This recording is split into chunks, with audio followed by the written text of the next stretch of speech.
बच्चों, आज हम आप सबके लिए एक नई चीज लेकर के आया हूं, खासकर हाई स्कूल के बोर्ड एग्जाम के बच्चों के लिए। क्योंकि ये जो बोर्ड एग्जाम के बच्चे हैं उनके अभी फरवरी माह में बोर्ड एग्जाम स्टार्ट होने वाला है। तो आज से हम आप सबके लिए, सभी हाई स्कूल के बच्चों के लिए, खासकर मैथमेटिक्स के अनसॉल्व पेपर को सॉल्व करने जा रहे हैं। और उस अनसॉल्व पेपर को सॉल्व करके पर पेपर वाइज मैं 2024 के सभी सेट, फिर 2023 के सभी सेट, फिर 2022 के सभी सेट और 2021 के सभी सेट हल करके आप लोगों को बताऊंगा।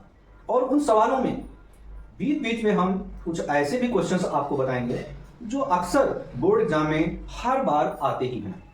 केवल उसमें कुछ डिजिटों में परिवर्तन किया जाता है, बाकी उस टाइप का क्वेश्चन आना निश्चित होता है। तो आज हम आप लोगों को 2025 में होने वाली बोर्ड एग्जाम की तैयारी की बात करने जा रहे हैं। तो आज की वीडियो से आप सभी लोग अगर मैथमेटिक्स में अच्छे मार्क्स लाना चाहते हैं, तो जो लोग परीक्षा की तैयारी करते हैं और करके पूरी परीक्षा कर चुके हैं, तैयारी कर चुके हैं, वो लोग रिवीजन में इसको करें। और जो लोग अभी तैयारी नहीं कर रहे हैं, वो लोग भी जो हमारे द्वारा बताए जा रहे हैं क्वेश्चन को बार बार प्रैक्टिस करें, जिससे कि बोर्ड एग्जाम में अच्छे मार्क्स ला सकें। खासकर यूपी बोर्ड, सीबीएसई बोर्ड और आईसीएसई बोर्ड के बच्चे, जिसमें से अभी हम केवल यूपी बोर्ड के अनसॉल्व पेपर को सॉल्व करके बता रहा हूं। आगे चलकर मैं सीबीएसई और आईसीएसई बोर्ड के भी पेपर आप लोगों को उसका सलूशन बताऊंगा। बच्चों, खंड आ बहुविकल्पी प्रश्न में आता है। तो इस खंड आ में जो बहुविकल्पी प्रश्न है वो 1 से 20 तक हैं, जो एक एक नंबर के आते हैं और ये बहुत ही इंपॉर्टेंट होते हैं, हमें अच्छे मार्क्स लाने हैं। ठीक है, तो यहां पर हम पहले क्वेश्चन की बात करते हैं। पहला क्वेश्चन दिया है, किसी वृत्त पर एक बाह्य बिंदु से खींची जाने वाली स्पर्श रेखाएं, किसी वृत्त पर एक बाह्य बिंदु से खींची जाने वाली स्पर्श रेखाएं की अधिकतम संख्या कितनी होगी।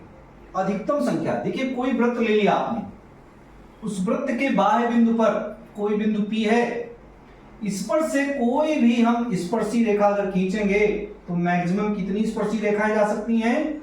2 जा सकती हैं। क्यों जा सकती हैं 2? क्योंकि इनकी डिस्टेंस इक्वल होगी। इनकी डिस्टेंस क्या होगी? इक्वल होगी।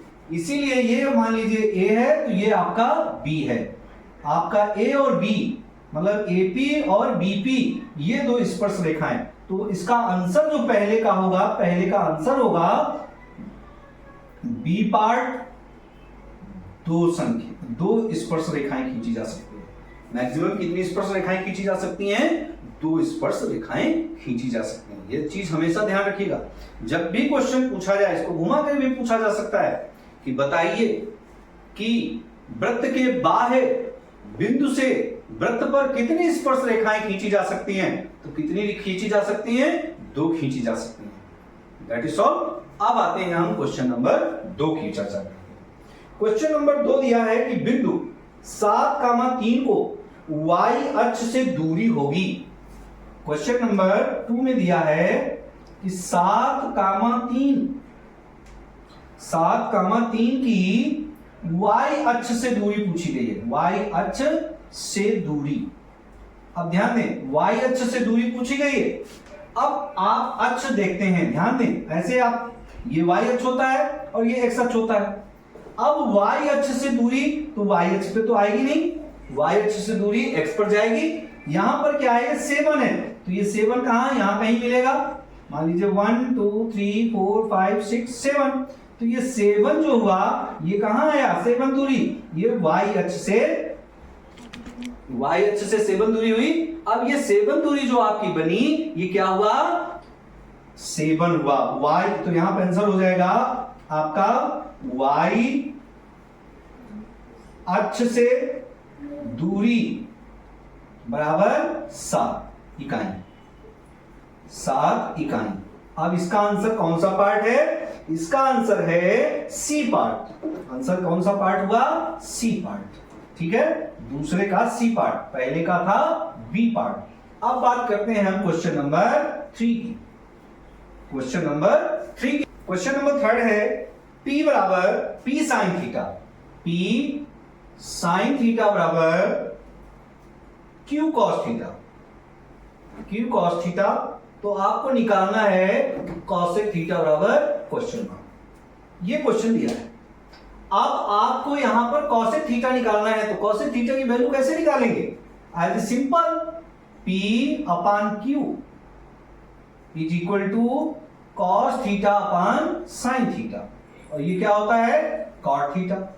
तो P अपॉन Q बराबर हो गया कॉट थीटा, और कॉट थीटा क्या होता है? Base upon perpendicular. बेटा पावर एंड फिगर पे आ जाओ, ये होता है आपका परपेंडिकुलर, ये होता है आपका बेस, ये हो गया थीटा।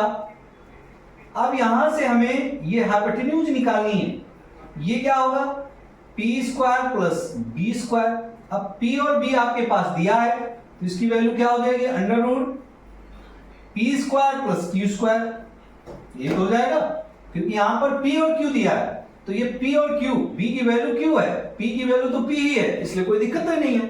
अब यहां पर P square plus B square की जगह P square plus Q square हो गया। अब निकालना है कॉसेक थीटा। तो कॉसेक थीटा बराबर क्या होता है? Hypotenuse upon perpendicular. हाइपोटेन्यूज क्या है? Under root P square plus Q square, और परपेंडिकुलर P है। यही आपका रिजल्ट हो गया। तो आपका यहां पर आंसर जो आएगा वो कौन सा पार्ट है? आंसर हुआ आपका बी पार्ट, तीसरे का बी पार्ट। ठीक है, तो ये आपका तीसरे का बी पार्ट हो गया। ठीक है, क्वेश्चन नंबर 4 है। इस क्वेश्चन नंबर 4 में कहा गया tan 1 degree into tan 2 degree into tan 3 degree dash dash tan 88 degree 89 degree का मान ज्ञात करो। कहने का मतलब यह है कि दिया है tan 1 degree into tan 2 degree into tan 3 degree dash dash dash tan 88 degree tan 89 degree is equal to question mark. इसकी वैल्यू निकालनी है। अब इसका कौन सा पार्ट होगा ये आपको बताना है। बच्चों आपको मैंने बताया था 90 प्लस थीटा। इसके पहले ट्रिग्नोमेट्री का जो चैप्टर हम पढ़ा रहे थे, और उसमें हमने आपको इनके 90 प्लस थीटा 90 माइनस थीटा के सवाल बताए थे। जो फार्मूले हैं sine 90 plus theta, cos 90 plus theta, ये सारे रेशियोज के हमने बताए थे। तो वही यहाँ पे इस्तेमाल होगा, और इसे हम चेंज करके लिख सकते हैं। इसको लिखेंगे tan 90 डिग्री माइनस 89 डिग्री। 90 में 89 घटाएंगे तो 1 आ जाएगा। इसे हम लिख सकते हैं tan 90 डिग्री माइनस 88 डिग्री, तो ये 2 आ जाएगा।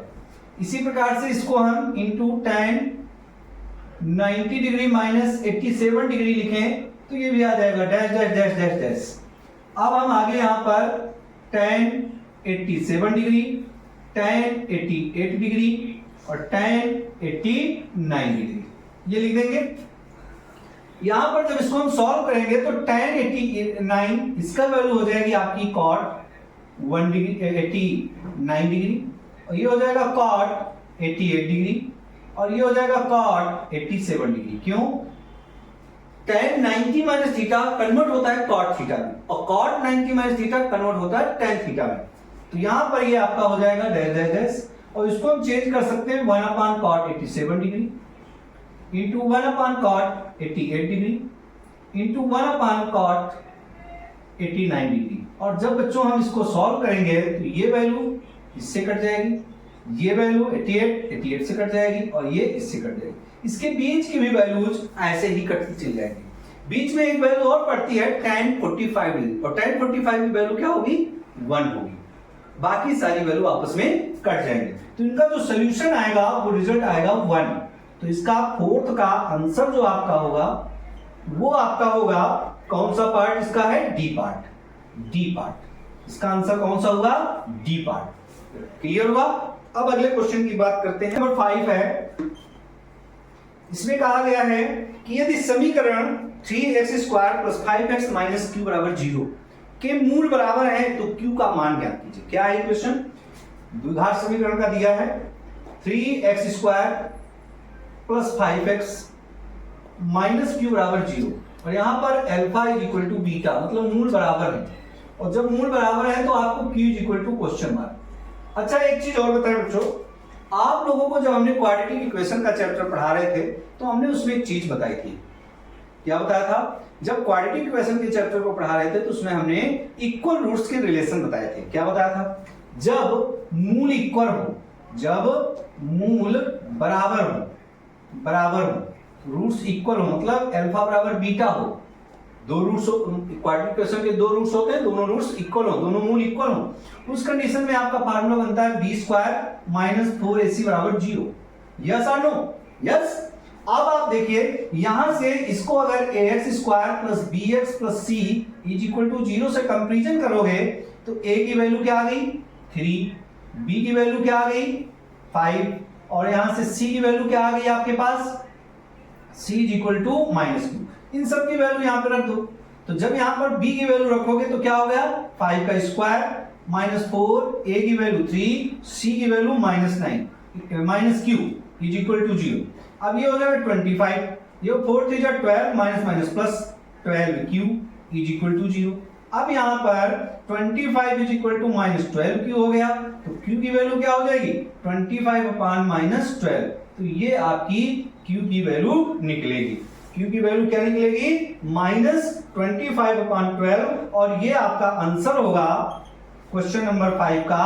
कौन सा पार्ट होगा? ये पार्ट होगा आपका ए। ओके, इस तरह से आपके सवाल हो रहे हैं। अब बच्चों ये 5 क्वेश्चंस आपको मैंने जो बताए, ये 2024 का सेट नंबर 822 I 2024, मतलब 2024 का सेट है, और उस सेट से आपको ये मैंने बहुविकल्पी क्वेश्चन जो खंड आ का है उसके 5 क्वेश्चन अभी आपको बताए। अगले पार्ट में हम इसके बाकी क्वेश्चंस को भी बताएंगे। ठीक है, तो इस तरह से हम step to step, part to part आपको हर जो सेट्स हैं उन सारे सेटों को हम सॉल्व करके आपको दिखाएंगे।